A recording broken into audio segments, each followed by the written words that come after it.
কিছুকাল আগের কথা। কাহিনীটি ছিল এই গাছটিকে ঘিরে। একটা ঘন জঙ্গলে একটা আম গাছ ছিল। তার পাশেই ছিল একটা ছোট্ট গ্রাম।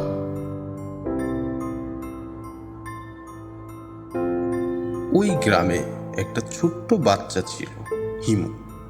সে ওই জঙ্গলে গিয়ে আম গাছের সাথে খেলা করত এবং ওই গাছে চড়তো, আম খেত, আর শেষে ওই গাছের নিচে আরাম করে ঘুমিয়ে পড়তো। হিমুর ওই গাছের সাথে খেলতে খুব ভালো লাগতো, আর গাছও খুব খুশি হতো। সময় কাটতে থাকে আর হিমুও বড় হতে থাকে। এখন হিমু রোজ ওই গাছের সাথে আর খেলা করে না।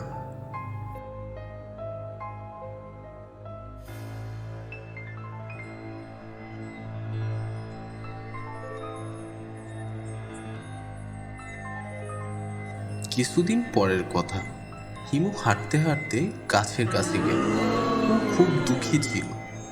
এই ব্যাপারটি গাছটি বুঝতে পারল এবং গাছটি হিমুকে বলল, এসো হিমু বাবা, আমার সাথে খেলো। আমি এখন আর বাচ্চা নই যে আমি তোমার সাথে খেলা করব। আমি এখন গাছের সাথে খেলি না। আমার খেলার জন্য কিছু খেলনা চাই, আর খেলনা কেনার জন্য আমার কিছু পয়সা প্রয়োজন। তুমি কি আমাকে পয়সা দিতে পারো? মাফ করো বাবা, কিন্তু আমার কাছে তো এখন কোনো পয়সা নেই। কিন্তু তুমি আমার আমগুলো পাড়তে পারো, তা বাজারে বিক্রি করলে পয়সা রোজগার করতে পারবে। তাই দিয়ে খেলনা কিনতে পারবে। হিমু এটা শুনে খুবই খুশি হয় এবং খুশি মনে আমগুলো পাড়তে থাকে এবং ঝুড়িতে ভরে বাজারে নিয়ে যায়।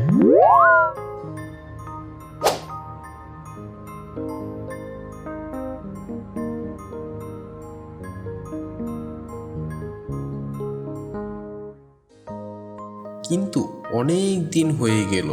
এরপরে আর হিমু ওই গাছের নিকট আর ফিরে এলো না। বেচারি আম গাছ খুব দুঃখ পেল।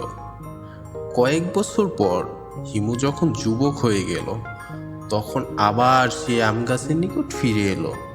আম গাছ খুব খুশি হলো এবং বলল, এসো হিমু বাবা, আমার সাথে খেলো।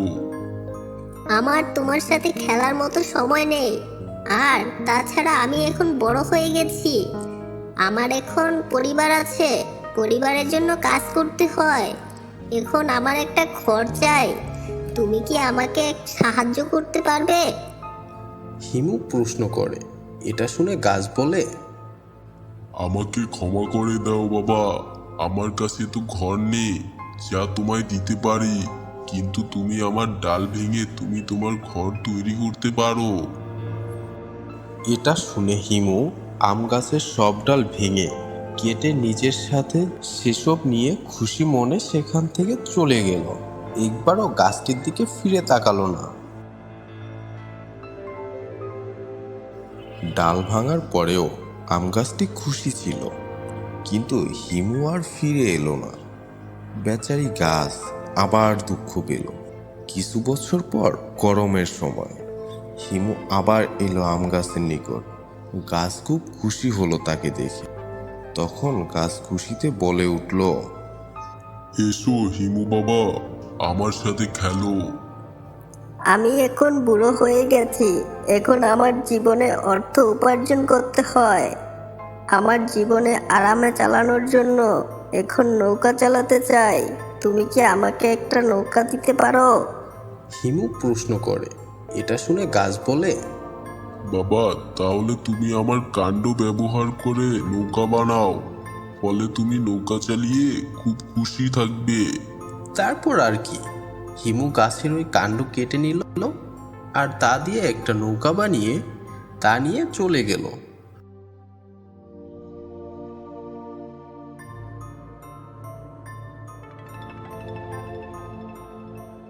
তারপর আরো অনেক বছর কেটে গেল, আর ফিরে এলো না। এভাবে অনেক বছর কেটে গেল। হঠাৎ করে একদিন হিমু গাছের নিকট ফিরে এলো। হিমুকে দেখে তখন গাছ বলল, মাফ করো বাবা, আমার কাছে সত্যি আর কিচ্ছু নেই তোমাকে দেওয়ার জন্য। আমি তো এখন বুড়ো হয়ে গেছি, গাছের ডালে চড়ার মতো আমার এখন শক্তি নেই। এখন আমার কোনো কিছুরই প্রয়োজন নেই। আমি এখন ক্লান্ত হয়ে পড়েছি, এখন শুধু বিশ্রাম করতে চাই। তাহলে তো খুবই ভালো, গাছের গোড়া বিশ্রাম নেওয়ার জন্য সবচেয়ে ভালো জায়গা। এসো আমার কাছে বসো আর বিশ্রাম নাও।